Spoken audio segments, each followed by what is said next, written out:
Oke, jadi biasanya kan kalau kita memikirkan tentang kegagalan sebuah struktur raksasa ya, entah itu gedung pencakar langit, stadion yang megah banget, atau jembatan gantung. Bayangan yang muncul di kepala kita tuh pasti sesuatu yang sangat dramatis. Eh, Sangat sinematik ya biasanya. Bener banget, kita kayak ngebayangin ada tiang utama yang super gede tiba-tiba patah karena nggak kuat nahan beban, atau bajanya kualitas buruk terus hancur berkeping-keping. Tapi di penyelaman mendalam kita kali ini, kita bakal membedah tumpukan catatan soal pendekatan konstruksi tingkat tinggi. Pendekatan yang sering disebut Stillwise. Ya, Stillwise. Dan kita juga akan bahas tuh di kasus Project Epic Skydeck. Nah, untuk Anda yang bergabung bareng kita hari ini, bersiaplah karena fakta yang bakal kita telusuri ini agak mengejutkan. Sangat mengejutkan malah kalau buat orang awam. Iya kan? Karena ternyata struktur raksasa itu nyaris nggak pernah runtuh akibat elemen utamanya lemah. Mereka hancur berkeping-keping justru karena detail-detail kecil yang diremehkan, tepat di tengah proses pembangunannya. Nah, fakta itu memang memaksa kita buat mendefinisikan ulang apa itu sebuah bangunan secara fundamental. Maksudnya gini, sebuah gedung baja modern itu bukan sekedar tumpukan besi, paku, dan beton yang mati ya. Oke, terus apa dong? Dia itu sistem mekanis yang sangat kompleks. Kalau boleh dibilang, sistem yang seolah-olah bernafas, bergerak, dan selalu merespon lingkungannya. Kegagalan atau kesuksesan kanopi raksasa yang mungkin Anda lewati setiap hari, itu sebenarnya sudah dikunci secara absolut jauh sebelum bangunan itu sendiri berdiri utuh. Sebentar, sebelum bangunannya berdiri utuh? Betul. Semuanya bertumpu pada satu hal krusial, yaitu koreografi perakitannya. Wow, koreografi perakitan. Pemilihan kata yang menarik sih. Soalnya gini, kalau kita bicara soal merakit sesuatu ke atas, insting logis kita kan pasti bilang, ya mulailah membangun dari bawah ke atas, selapis demi selapis, menyatukan besi di udara. Ya, itu kan intuisi dasar manusia. Tapi pendekatan Stillwise ini malah memutarbalikkan intuisi itu. Dari sumber yang kita baca dibilang kalau untuk menguasai langit, Anda harus menaklukkan tanah datar terlebih dahulu. Tepat sekali. Ini yang dinamakan konsep perakitan modular atau modular assembly. Oke, bisa tolong dijabarkan sedikit soal perakitan modular ini? Tentu. Jadi filosofi utamanya adalah kita harus menyelesaikan sebanyak mungkin penyatuan elemen baja raksasa itu di atas permukaan tanah. Nah, setelah jadi satu kesatuan blok yang besar, baru deh kren mengangkatnya ke udara. Mari kita bedah ini pakai analogi ya. Buat Anda yang lagi dengerin, ini tuh kayak merakit bagian-bagian rumit dari kapal Lego raksasa di atas meja makan Anda yang datar, stabil, dan terang. Analogi yang sangat pas. Iya kan? Anda bisa pastikan balok bagian ekor kapalnya terkunci rapat dengan tenang. Itu jelas jauh lebih logis daripada mencoba menempelkan balok kecil itu satu persatu sambil-sambil menyeimbangkan diri di atas tangga lipat yang goyang ditiup angin. Betul. Analogi Lego di meja makan itu akurat banget.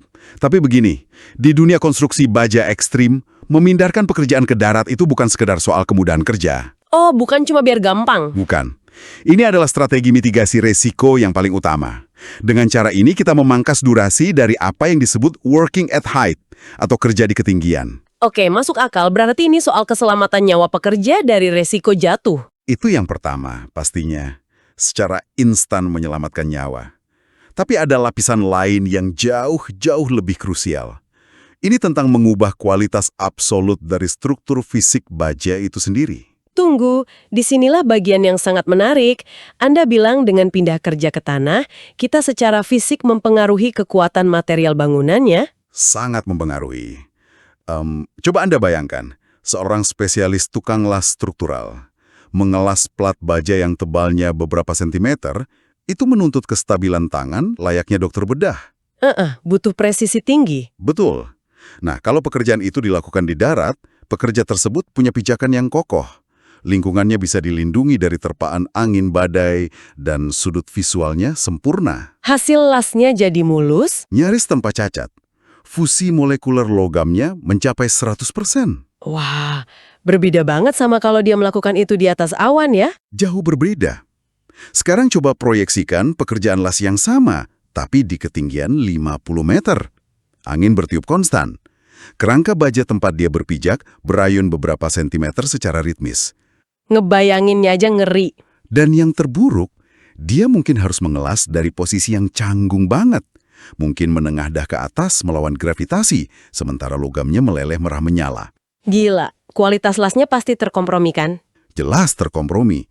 Makanya, merakit blok Lego raksasa ini di tanah menjamin setiap modul sudah punya kekuatan 100% sebelum dia meninggalkan bumi.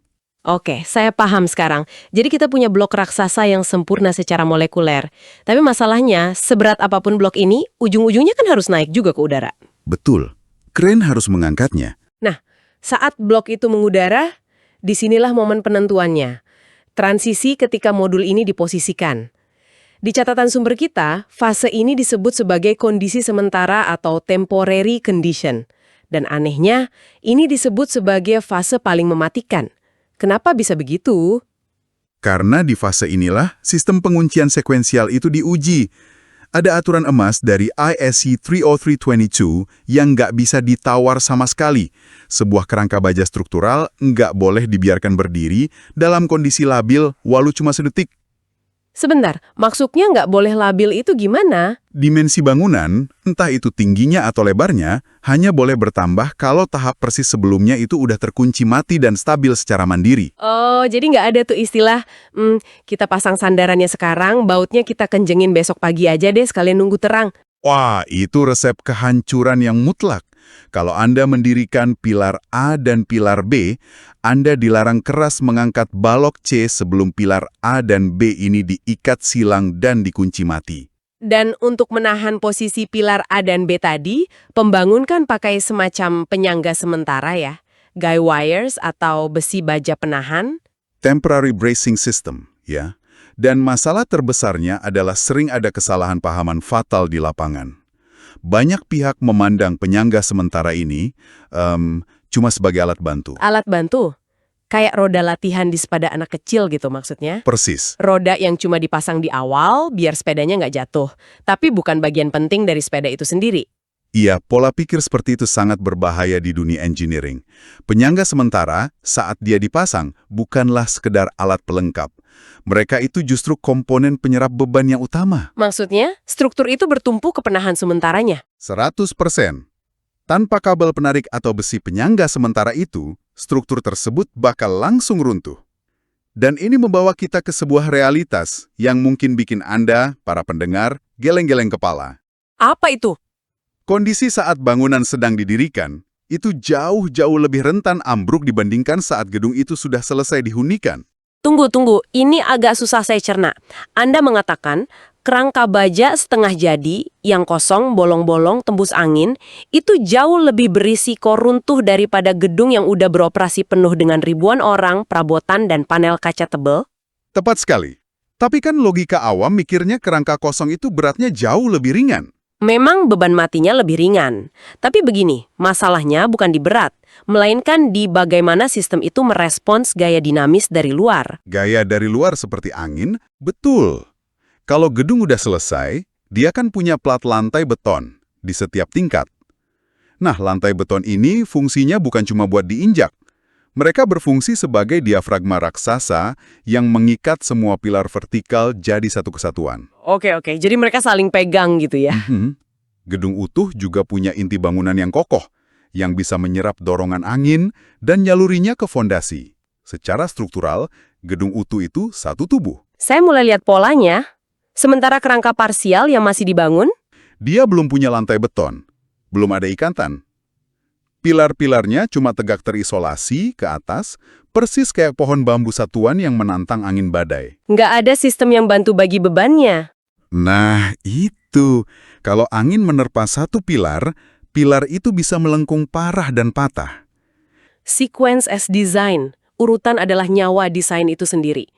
Tapi mari kita bahas wujud fisiknya. Kalau pilar-pilar yang terisolasi ini rentan, apa yang secara fisik mentransfer kekuatan dari satu blok baja ke blok lain? Tentu saja, koneksinya, titik sambungannya.